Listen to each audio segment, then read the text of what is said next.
Welcome to the Fresh Heart Project. My name is Zareen, I'm a consultant cardiologist and your host. I am delighted to share this episode with you. I sat down with professional life coach Brian Simpson. In 2016, at the age of 48 years, Brian suffered a life-changing heart attack. He then set out to change the way he was showing up in the world. In 2017, he set out on a solo motorcycle trip, searching for his purpose in life. He now calls himself the Heart Attack Thriver and uses his social media platform to support others with heart conditions to go from surviving to thriving. If you want to keep up to date with all things Fresh Heart, please subscribe to our podcast, available on all popular podcast platforms. You can also subscribe to our YouTube channel. Don't forget to hit the bell for notifications on all new videos. Brian, I am delighted to welcome you to the Fresh Heart Project. Thank you so much for joining us and being willing to share your journey. Well, thank you very much. It's an honor to be here today. Oh. Now, Brian, you went from fit, young, healthy, living a very active life to having a heart attack aged 48 years. You took that experience and then you went from not just surviving, but to thriving. And I've been following you on social media and I can definitely vouch for the fact that you are thriving. Your ability to burpee and your dance moves are amazing, much better than a lot of us. So first of all, to start with, right now, this moment, how would you describe your health? My health is probably better than it was before I had my heart attack. And my health was really good before my heart attack. So definitely taking good care of myself. And it was 5 years ago, wasn't it, when you were playing ice hockey, that you had your heart attack and your life changed in an instant. Can you talk us through what happened that day? Yes. So 5 years ago, I celebrated my 5-year rebirthday, as I like to often refer to it, back on January 17th of this year. And yes, you are correct. I was playing ice hockey. Although I'm living in California currently, I am Canadian, and so it's kind of fitting that I was playing ice hockey, when something like this happened. But yeah, so it was a Sunday morning. It was what we call old timers hockey. I was 48 at the time, incredibly fit. I'm an avid cyclist. I've ridden across Canada for kids' cancer. 5,000 miles in 19 days, racing bikes. My son was on the cycling trajectory with the Canadian Olympic team, and a really active, fit lifestyle. Really thought I was doing things right. And started playing hockey. It was, like I said, a regular Sunday morning. I'm one of those guys, I go out and do my warm up and, loosen up, and I just don't go in and go hard right from the get go. And sadly, a lot of guys do have heart attacks playing hockey. It's actually quite common, but they're typically not people that are in good fitness, good shape, and cardiovascular fitness was phenomenal for me at the time. Probably I would have said until recent times with my cycling I'm doing in California that I was in the best shape of my life at that time. And so I was playing, and we weren't playing for that long. We played for an hour and a half, and it was probably in the first 20 minutes I experienced this really unusual. It's not a symptom because it really isn't in any textbook. And just for some context, I was a pharmaceutical rep for almost 20 years. I jokingly call myself a drug pusher. And, so I was really well trained. You're really well trained when you're in that profession. So I know the symptoms of what a heart attack was. I worked in cardiovascular disease, sold cholesterol medications, blood pressure medications, that type of thing.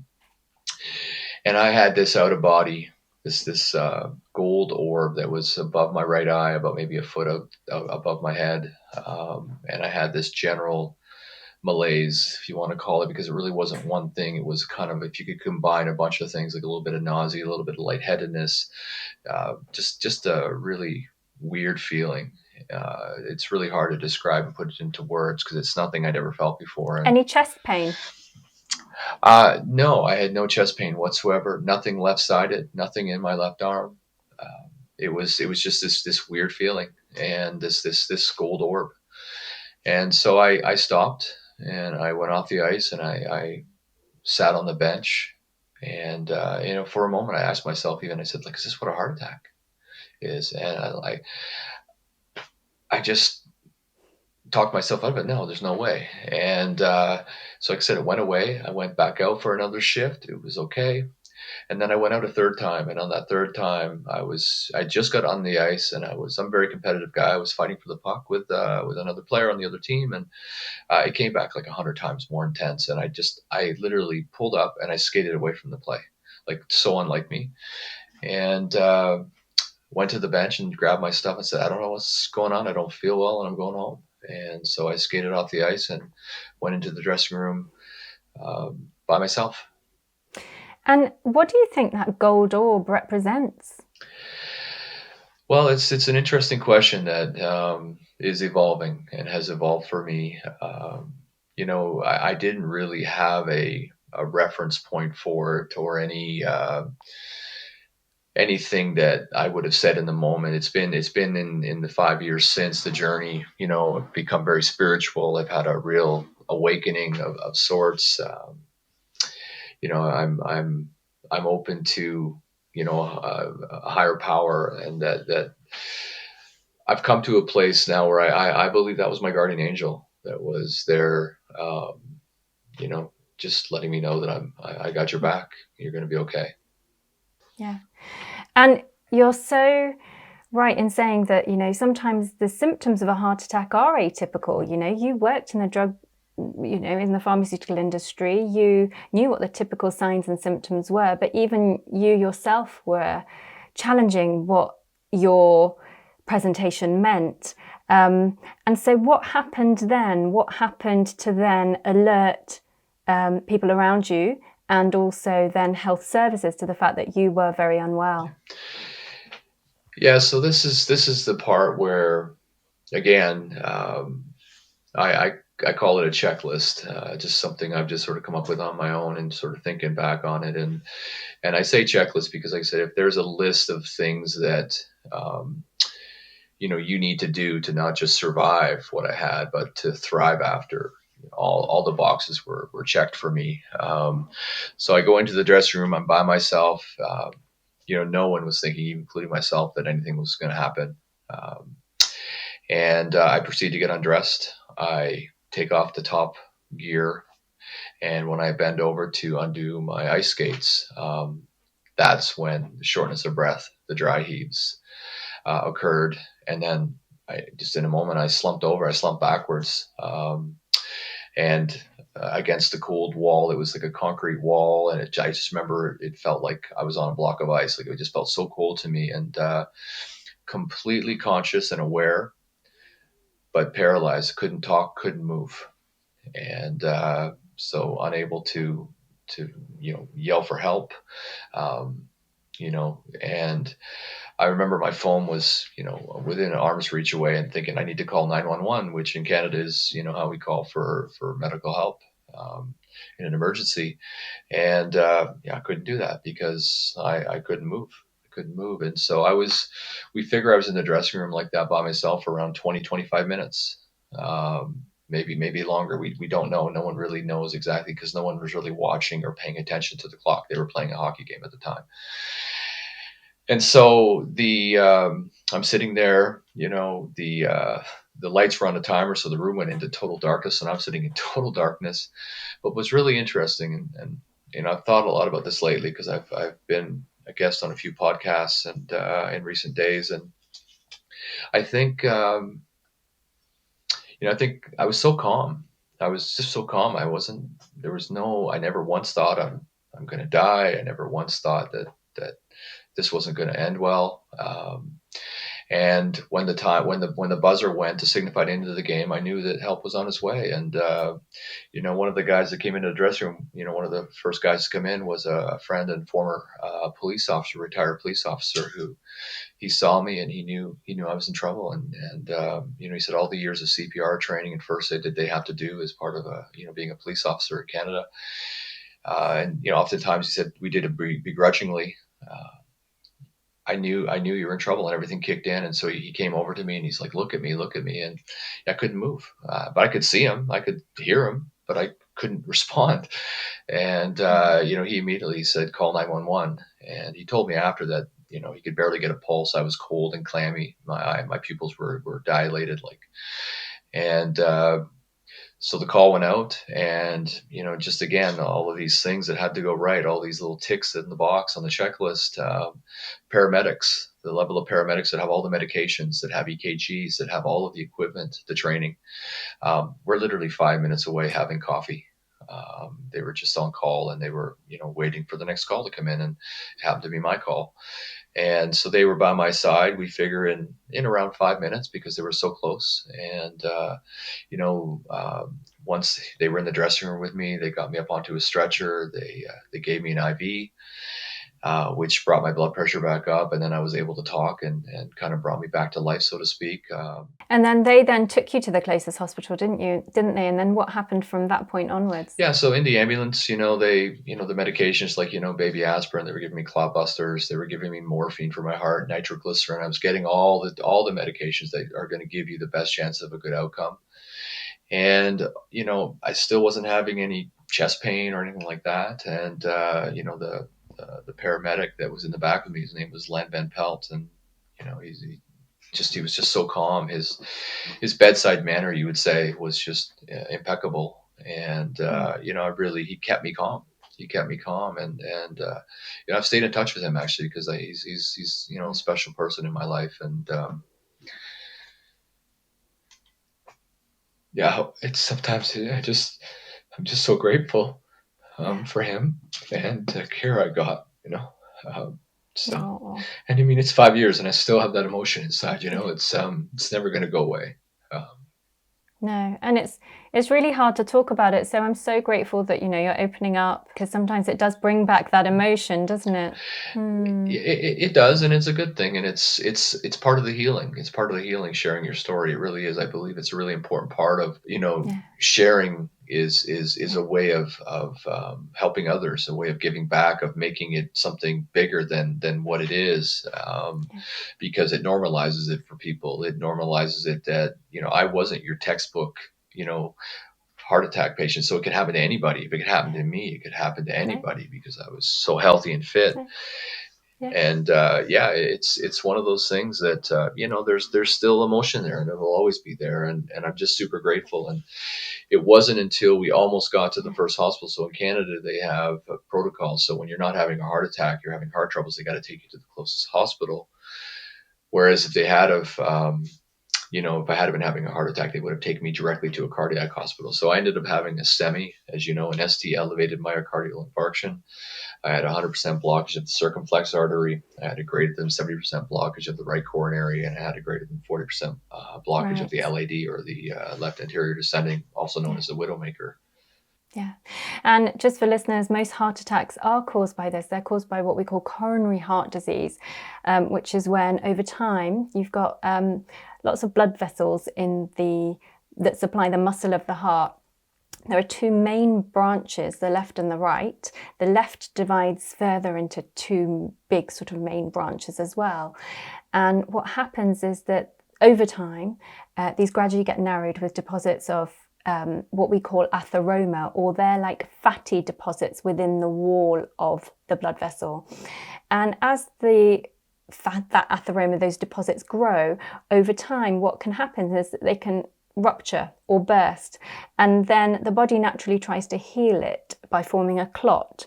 But if you're in a tiny blood vessel and you've got a blockage or a deposit of fat that bursts and a blood clot forms, then that completely blocks off that blood vessel. And that's what's called a heart attack, because then that disrupts the blood supply to the muscle of the heart. And there are various traditional risk factors, so sort of age, being male, male gender, family, history, diabetes, high blood pressure, smoking. Brian, high cholesterol. Brian, did you have any of those traditional risk factors? You mentioned that you were in excellent cardiovascular fitness. Did you have any of those? No, I did not actually. Again, kind of the anomaly of my situation in my case is that never smoked, moderate drinker, no high blood pressure, no high cholesterol. I did have low HDL. It was something that was identified through some cardiac testing I had before I rode across Canada on the bike ride, just to make sure my heart was good and I was healthy and fit to do it. Really nothing of any significance, no real significant family history. I mean, you could say I found out in recovery that my mom's brother had a heart attack when he was 35. But again, one branch in the family tree over, and nothing any doctor would have said, oh, well, we're going to treat you for, for something, or we're going to watch you closely because of that. No, I really, and again, my fitness level, I was knowing when I arrived at that first hospital, the triage nurse that kind of took charge, she when she said, okay, we got to get a chart going for this patient. What's the patient's name? And they said Brian Simpson, and she stopped. She's like, oh my God, he's the fittest guy I know. And she also told me I was unrecognizable at that point because I was dying. I was now having a full-on heart attack. And, at that point in time, the main sort of concern is that blocked blood vessel and reopening it, really, so that you can get the blood supply back to that bit of the muscle. And the way in which we do that is by doing a procedure called an angioplasty and then putting a stent, which is where we pop a wire into the narrowing, inflate a balloon, which opens up that blood vessel, and then put a stent in the same place, which just is like a metal mesh which just struts that blood vessel open. And that's a procedure you went on to have. Do you remember much about that procedure? So once they got me back in the ambulance, like it was in the emerge bay at the other hospital that it became a STEMI officially, and but they took me in anyways. When they confirmed with a 15 lead EKG that yes, in fact I was, the doctor looked at the screen, looked at me and said, you're having a heart attack. We got to get you to the closest cardiac center, which was 45 minutes away. And so I don't really remember a whole lot from that point forward because I had that weight on the chest. I call it the elephant or the car parked on your chest. I remember trying to squirm out from underneath it. It was just so uncomfortable, very obviously textbook in terms of, symptoms and what you'd be experiencing if you're having what I had.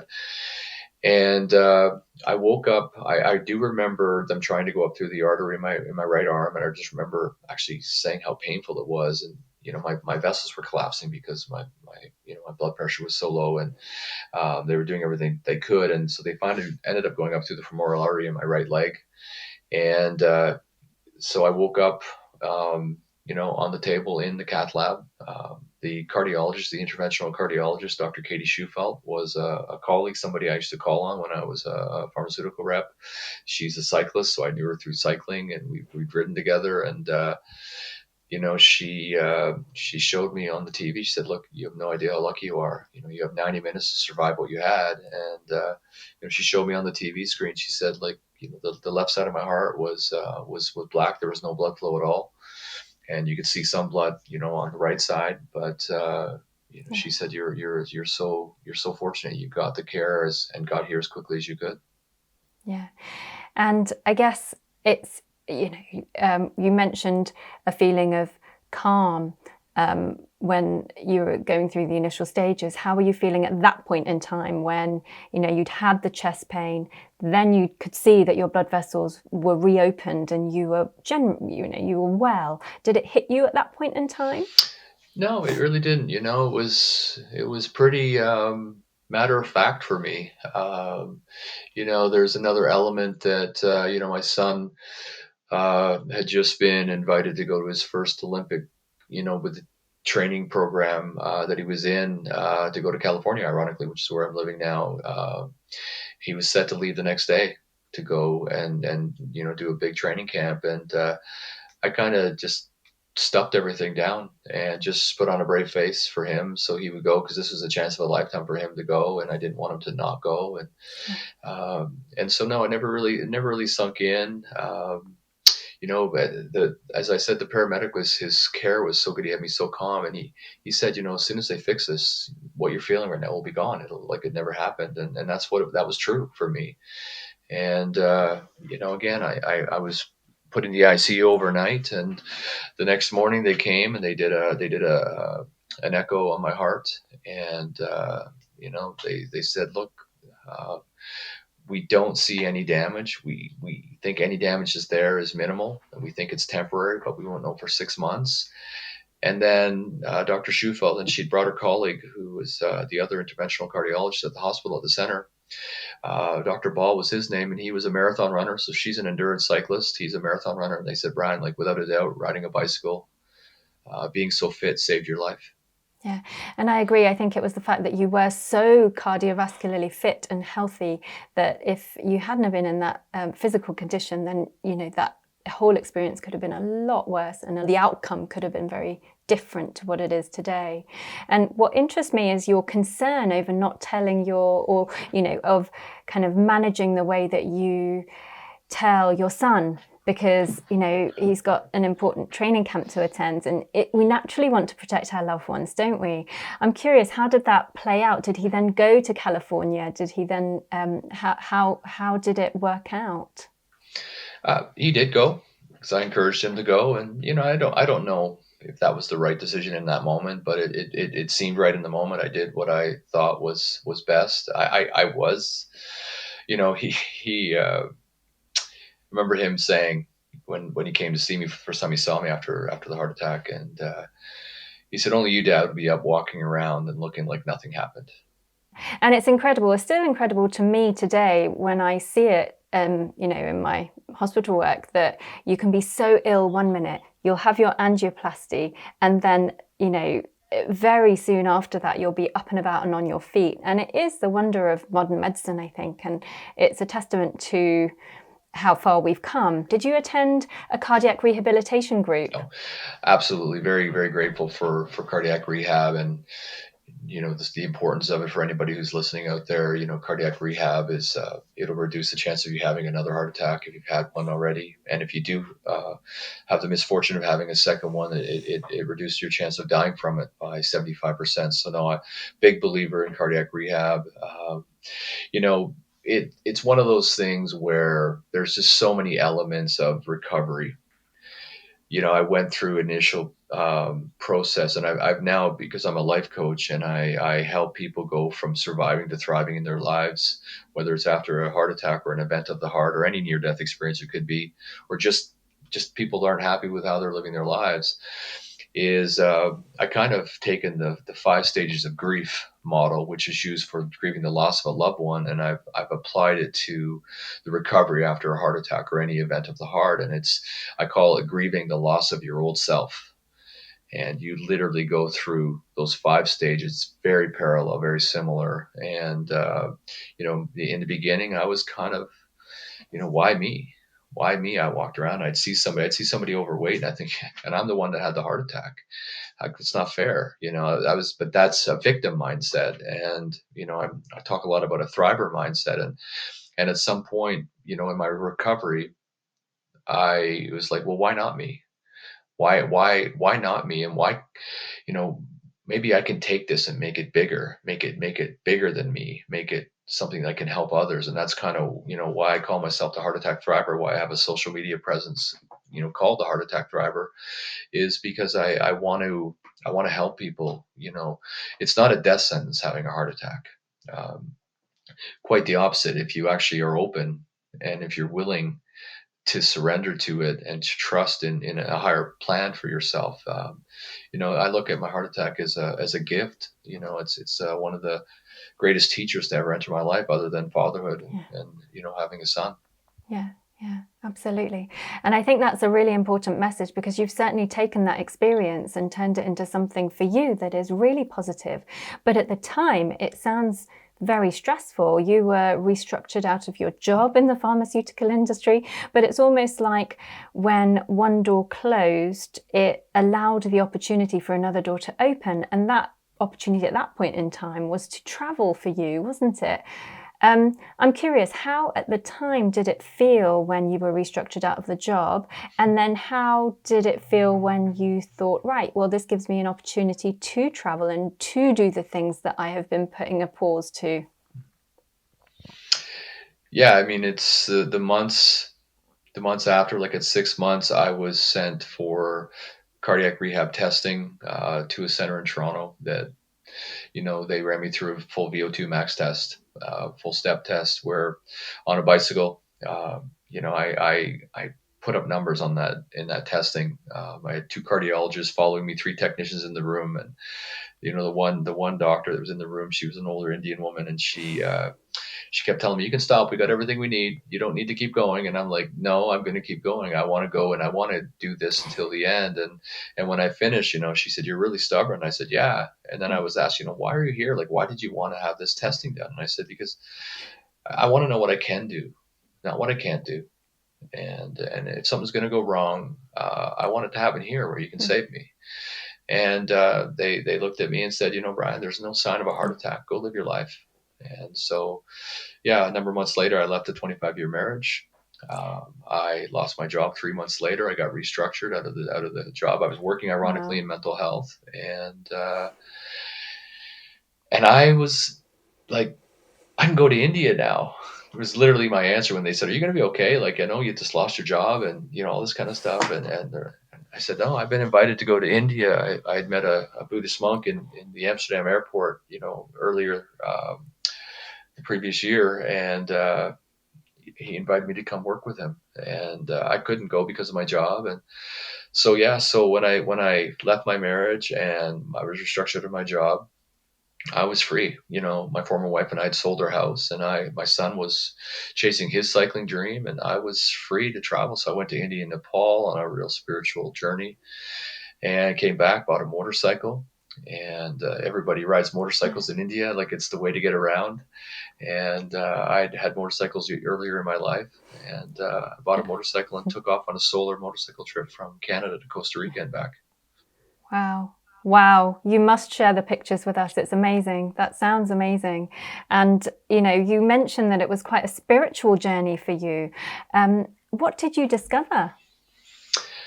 Well, I'd always been intrigued by Buddhism and the Dalai Lama. I've read some of his books, and I just really started to really go inward and really start to look at what's going on inside of me. Like, because medically, no doctor could say why I had a heart attack. Yeah, on paper, I would not be a candidate. If you looked at me walking down the street, you'd go, "No way, he's going to have a heart attack." But yet I did. And so that left me, as part of this healing journey. I call it the journey of my soul, or journey of the soul. Is it had me curious, it had me looking for answers. Okay, so what was going on? And I could talk for hours about this, and I'm committing to writing a book about this because I think my story is important and needs to be shared. Uh, is that there is an element to the role that stress played in my heart attack, and I intuitively would, when people would Yeah. look at me and ask me about it, like, "Why do you have a heart attack?" I'm like, I would say stress and a broken heart. It was kind of like an intuitive thing that I would say, and I know now that Mm. on this journey, I've come to the realization that I was sexually molested when I was a little boy. I was 7 years old when somebody known to my family, a son of friends of my parents, had molested me over a period of time. And and I'd never, for 40 years, I'd never share over 40 years, never shared that with anybody. That was a secret I kept. That was, there's a lot of guilt and shame around that, and blaming, and I really believe that's why I had my heart attack. I really do. I believe that. No doctor's going to confirm that or be able to confirm that, but I know in my heart. So Yeah. I am so sorry. I'm so sorry that you went through that. And you're right, that is the sort of trauma you carry with you. And through no fault of your own, you bury it, don't you? You don't want to access that part of yourself because it brings up all these awful emotions. Do you think that you underwent a lot of healing whilst you were there in India and then whilst you were on your motorcycle trip? Yes, for sure, to both. I mean, India was humbling. I just had an opportunity. Like, I had a young Buddhist monk that I was given to escort me through India and Nepal, and I saw poverty like I've never seen poverty. I've seen a way of living that you can't comprehend. Living here, growing up in North America, in such a really we live such a sheltered life, such a life that we take for granted. We take so much for granted here, and when you're like, we were up in the high mountains in Nepal. No running water, no electricity, no toilet paper. Um, they don't have much at all, and yet they wanted to give me, like, they give me these bowls of this plate of food. I couldn't eat it. Couldn't eat it today. Couldn't eat it then. But I felt guilty. Like, they're trying to, they have so little, and yet they're trying to, they're just such a beautiful people, and really humbling. And if you don't come back from an experience like that, humbled, grateful, appreciative of what you have in your life, I mean, there's something wrong with you. I mean, just straight up, there's something wrong with you, because it was a really humbling experience. And from there, I've been on a journey of meditation.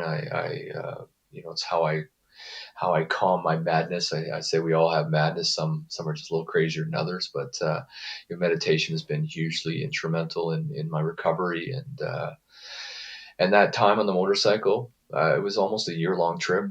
It's a lot of time in your head, in your thoughts. I never, the journey. I never ended up meeting anybody who was on a motorcycle going the same way I was. So the entire trip, 40,000 miles, was ridden solo. And I'd stop, and of course I met people, and I'm all about connection. I mean, it's one of the things with COVID that makes COVID so hard for me and for everybody, I believe, is just that inability to connect with people like we used to. But it's I learned a lot about myself. I shed a lot of tears. I would say, and I've said this before, if my motorcycle helmet, if you could have collected all of the tears that were soaked up in my helmet, you probably could have filled a pool with them. I had so many moments where I'd be listening to a podcast or a song would come on, and it was like the song had been written for me, and it was, I'd just be bawling my eyes out inside my helmet, and I needed that. I needed that. I couldn't have communicated why when I left. I just knew there was something in me that said, "You got to go away. You got to go away. You got to go find yourself." And I have. I'm a completely different person today. I would say I hear it often from people that have known me my whole life that I'm almost unrecognizable. I'm calmer. I've got a peace about me. Um, Yeah. I'm happy for the first time in my life. I can say I'm happy. Yeah. Oh, Brian, I am so glad to hear that. I am genuinely. You've really taken your journey, haven't you? And you've turned it into something so positive. You're passionate about raising awareness of cardiovascular disease now, aren't you, on your platform? Through not only education pieces, but through stories. How important do you think storytelling and sharing journeys is in health and healthcare? I think it's hugely important, and currently undervalued, if not really recognized at all. And I have a saying, that my story, anyone's story for that matter, is the medicine that someone out there needs to receive. It's I call it the medicine on your heart. We all have medicine on our heart, and when I share my story, like I said, it gives someone else permission to share their story, and together we can heal. Together we can heal, and this is a healing road. Yeah. This is a journey. It's never going to end. The work that I'm on, this journey I'm on, is never going to end until I leave this body. It's lifelong. It's lifelong. I have to say, we're so grateful to people like yourself who are willing to be open and share your story, because I'm sure it's helping so many other people, A, with their journeys, but B, also share their stories, because you're right, it is part and parcel of the healing process. Looking back now, if you could give yourself advice, or your younger self advice, what would it be? What would you tell younger Brian? Don't force things. Trust. Trust your intuition. One thing I learned on my motorcycle trip is I would trust my intuition. I do trust my intuition with my life. It's inside of all of us. It's in us to serve us. It's in us to guide us. So many people, so many clients I have, they don't trust their intuition. And I invite them to get curious of why don't you trust your intuition? Because when I look back and reflect on my life and all the times I went against what my gut or my heart was telling me, and I went and did what society thought I should do or my family thought I should do, most of the time it didn't necessarily end that well for me. And when I started to trust, okay, so what and again, it's that slowing down, it's closing your eyes, taking some breaths in and going, okay, so what am I feeling right now? What's my gut? What's my heart telling me? What's my intuition telling me? And when you can connect to that, it opens up possibilities. One of my favorite words, possibilities. That is incredibly powerful, Brian. And you also put out a beautiful Instagram post a while back with a quote that says, "The stars can't shine without darkness." And I'm so pleased that, right now your star is shining bright, that you're thriving. And it's been an absolute pleasure talking to you. Thank you so much for coming on the podcast and sharing your journey with us. Well, thank you so much for having me. I'm a storyteller, as you can tell, and I share my story every chance I get, and I know in my heart that that's part of my journey, is to share that and to help others heal, and together we heal, and we're all better off because of that. So, thank you. Thank you so much for tuning in. We're really grateful to Brian for being so generous and open about his story. If someone you know could find this episode helpful, then please do share. You can check out all the other episodes on our website, freshheartproject.com. We would be really grateful if you could comment, subscribe, and give us a 5-star rating. This helps us get the Fresh Heart message to more people. The content of this episode is not a substitute for medical advice from your healthcare professional. Remember, be kind to yourself, and small, sustainable steps create great change. This podcast is produced by Lion Mountain Entertainment, a subsidiary of Morgan Archway Limited.